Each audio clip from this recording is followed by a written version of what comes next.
बहुत समय पहले की बात है। एक छोटे से गांव में एक रामू नाम का गरीब किसान रहता था।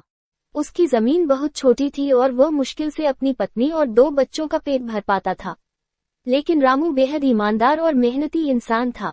रोज सूरज निकलते ही खेत में काम करता और देर शाम घर लौटता। एक साल गांव में सूखा पड़ गया, फसलें बर्बाद हो गईं और लोगों को खाने तक के लाले पड़ गए। रामू की हालत और भी खराब हो गई, लेकिन उसने हार नहीं मानी। एक दिन खेत जोतते समय रामू के हल को जमीन में कोई चीज अटक गई। जब उसने ध्यान से देखा तो एक तांबे का पुराना घड़ा निकला। घड़े में ढेर सारे सोने के सिक्के थे।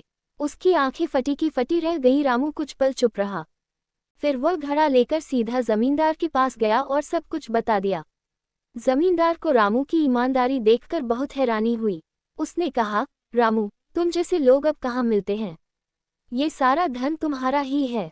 रामू की आंखों में आंसू थे। उसकी ईमानदारी ने उसका भाग्य बदल दिया था। उसने उस धन से अपने खेत सुधारे, बच्चों को स्कूल भेजा और गांव में एक कुआं खुदवाया जिससे सबको पानी मिल सके।